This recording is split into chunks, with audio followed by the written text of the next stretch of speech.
December 25th, 1944.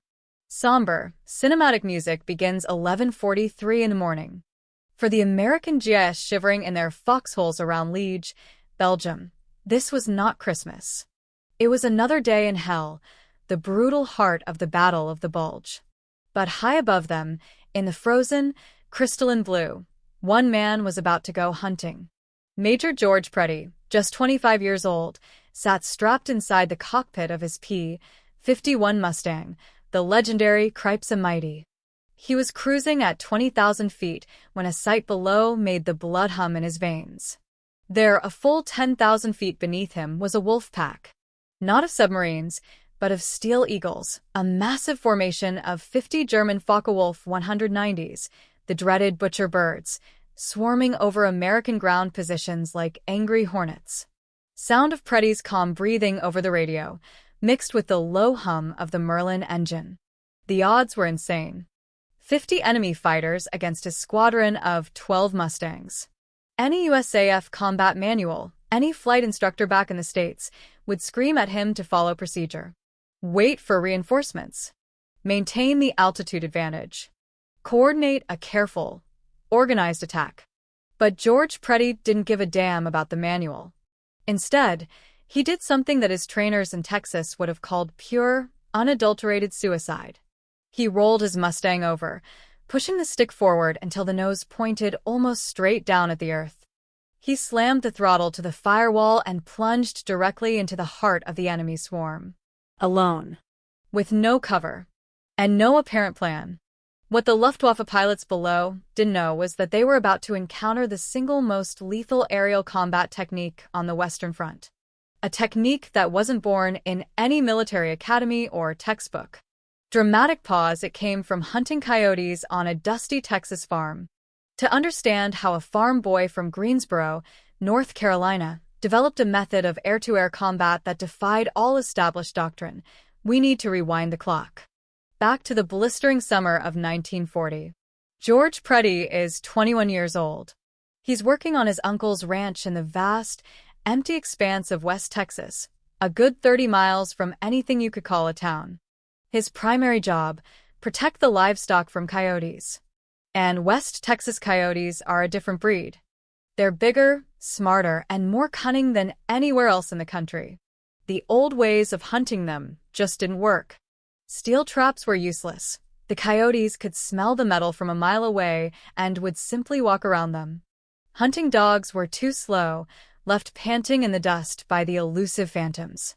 Long-range rifles required a patience that the shimmering, heat-distorted terrain didn't allow.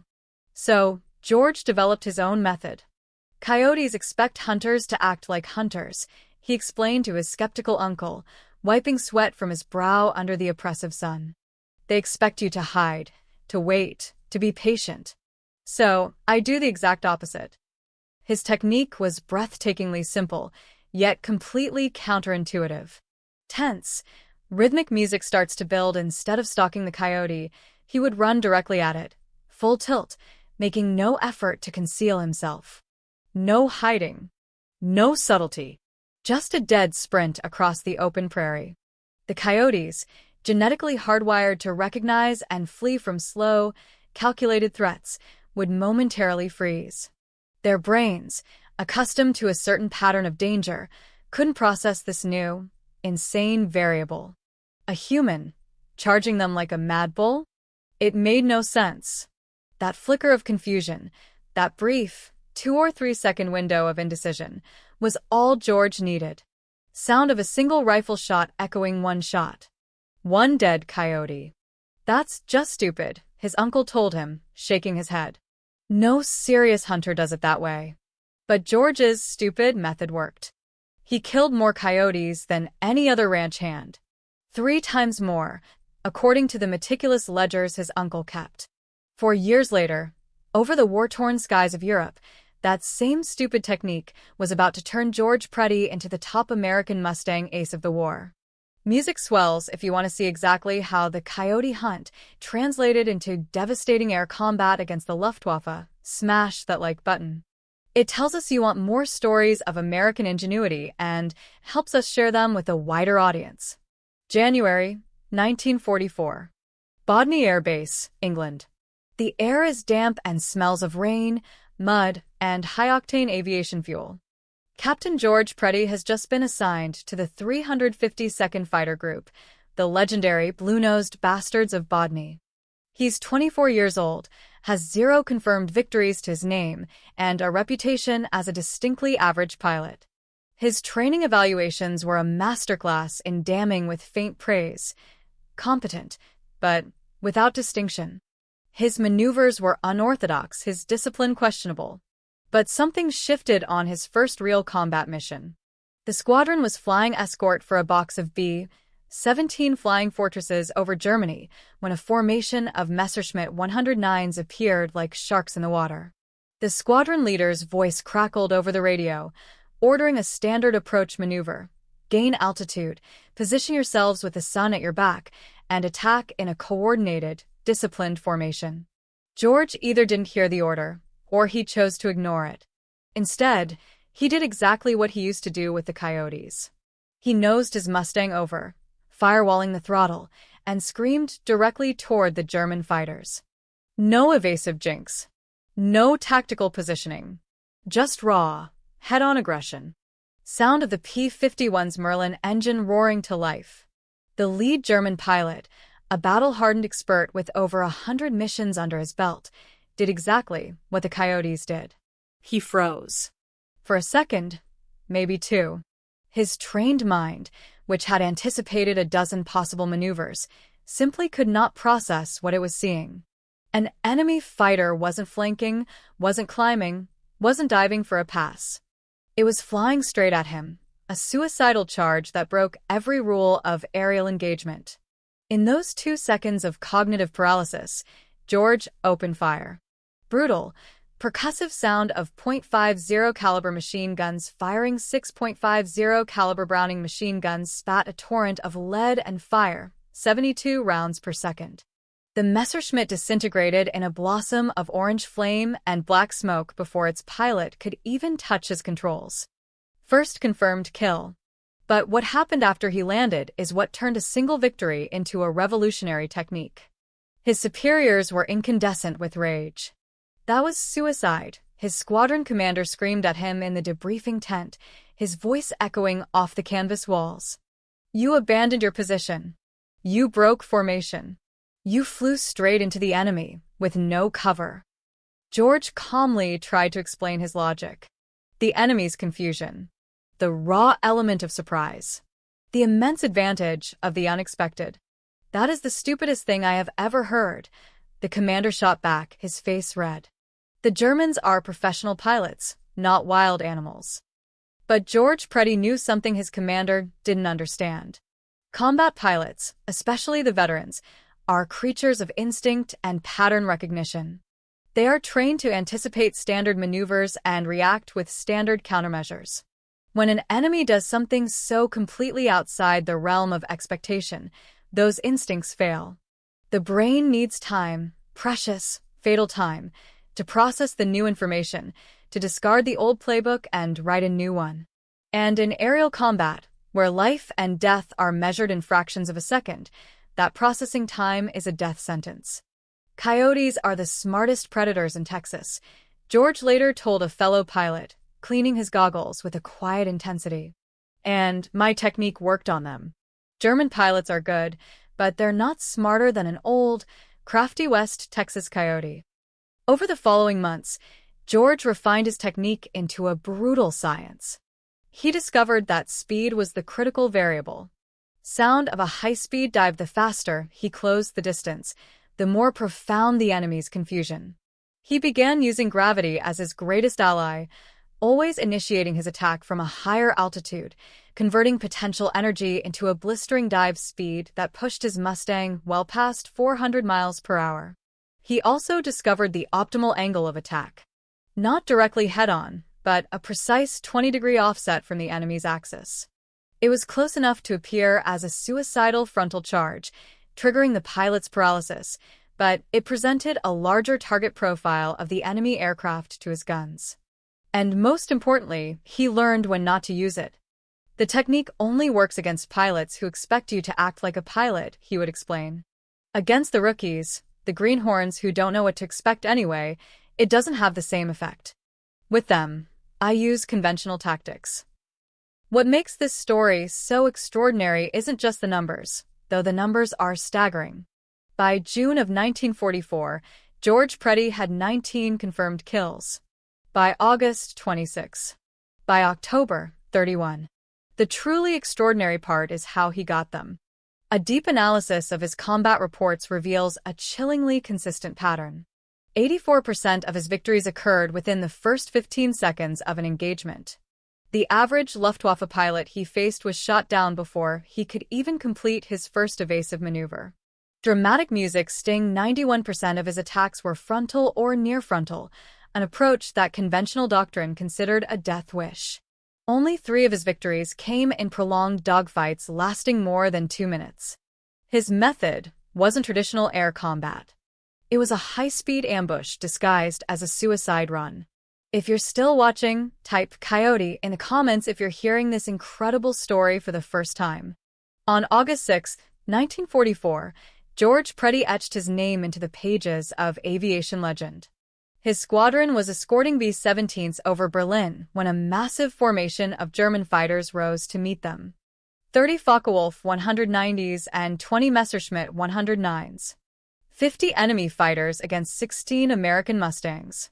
The squadron commander's voice came over the radio, urgent and clear. Form a defensive circle. Stay with the bombers. Protect the big friends. George keyed his mic. Request permission to engage, sir. The reply was sharp. Negative, Captain. Maintain position. He did it anyway. Sound of the Mustang's engines screaming, he rolled Kriegsmighty into a dive and plunged toward the German formation. The other pilots in his squadron, men who had now seen his stupid technique work dozens of times, didn't hesitate. They followed him down. What happened in the next 7 minutes became the stuff of legend. Fast-paced, heroic music. George shot down his first German just 40 seconds into the attack. His second went down at 78 seconds. His third kill came at 2 minutes and 14 seconds. By the time the shocked and shattered German formation managed to regroup, George Preddy had shot down 6 enemy aircraft. 6 victories in a single mission. A record no other American pilot in the European theater would ever match. But the number 6 doesn't tell the whole story. It's how he destroyed those planes that was so remarkable. 4 of them were attacked head-on. 4 veteran Luftwaffe pilots, with hundreds of combat hours, completely paralyzed by a tactic they simply could not process. The 5th was shot down as he tried to help a wingman George had just crippled. The 6th was blasted out of the sky as he tried to flee the unbelievable carnage. After that mission, George's superiors stopped questioning his technique.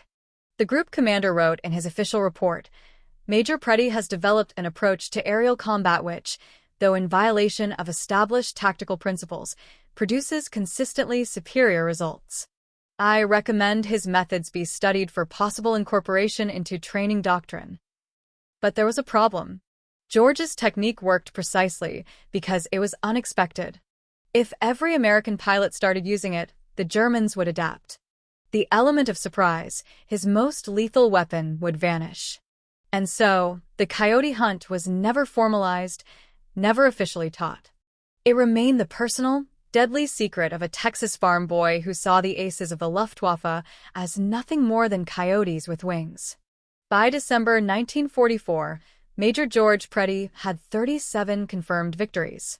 He was the deadliest American ace on the Western Front. More kills than any other P-51 pilot, more than any P-47 Thunderbolt pilot, more than any American pilot of any aircraft in the entire European theater. And he had achieved it all with a technique his instructors called stupid. A technique that violated every principle of air combat they had ever taught him. A technique learned hunting coyotes on a Texas farm. The irony is that George Preddy never set out to be a hero. He never sought glory. In the letters he sent home to his family, he rarely even mentioned his victories. "I'm just doing my job," he wrote his mother in October of 1944. Same way I did my job on Uncle John's ranch. The Germans are good, but they're no tougher than an old, crafty coyote. On December 25, 1944, the day that opened the story, George Preddy was flying his 143rd mission. At 11:43 in the morning, when he saw those 50 Focke-Wulfs savaging American positions on the ground, he did exactly what he always did. Music swells with a sense of impending action. He dived. Alone. At maximum speed. Straight into the enemy. In the first 90 seconds, he shot down 2 German fighters. 2 more veteran pilots who couldn't process what was happening before a storm of .50 caliber rounds tore their aircraft and their lives apart. But then, something happened that George hadn't anticipated. American anti-aircraft batteries on the ground, seeing the chaos unfold above them, saw a single fighter diving, pursued by a swarm of German planes. In the confusion of battle, they made a fatal assumption. It had to be a German plane being chased by their own boys. Sound of heavy anti-aircraft fire. They opened fire. At 11:47 a.m., just 4 minutes after initiating his legendary charge, Major George Preddy's P-51 Mustang was hit by friendly fire. He died at the age of 25. 143 missions. 37 victories. Shot down not by the vaunted Luftwaffe, but by his own countrymen who couldn't identify him in time. The tragedy of his death temporarily overshadowed his legacy, but what George Preddy proved in the skies over Europe remains true 80 years later. Sometimes, the best tactic is the one nobody expects. Sometimes conventional wisdom is just that, conventional. And sometimes, a kid from Texas with a stupid technique can defeat the most highly trained pilots in the world. Because the aces of the Luftwaffe expected to fight American pilots. They were trained for it. They had countermeasures for it. Dramatic pause. They were not trained to fight a coyote hunter. After his death, the U.S. Army finally studied his technique in detail. The analysts were stunned by the data. They discovered George was right. Pilots, even seasoned veterans, have a critical processing lag when faced with utterly unexpected tactics. That lag, measured in milliseconds, can be the difference between life and death. But they also discovered why the technique could never be mass-produced. It required a very specific type of pilot. Someone capable of completely suppressing the instinct for self-preservation. Someone who could fly headlong into the enemy's guns without hesitation, without calculating the odds, without considering the risk. Major Preddy did not fly towards the enemy despite his fear. One analyst wrote in a Naudi classified report. He flew towards the enemy because he did not experience fear in the same way other pilots do. His stress response was different, unique. Maybe it was because he'd spent years charging at coyotes in the Texas desert. Maybe it was just how his brain was wired. Whatever the reason, it worked. Solemn, respectful music begins 37 victories. 37 German pilots who discovered, all too late, that they were facing something they could not possibly understand. A coyote hunter who applied the logic of the prairie to the skies of Europe. What do you think of George Preddy's technique? Do you believe tactical innovation can overcome conventional training? Let us know your thoughts in the comments below, and tell us what other stories of forgotten aces you'd like us to explore. Be sure to subscribe to our channel and hit that notification bell. Every week, we bring you verified,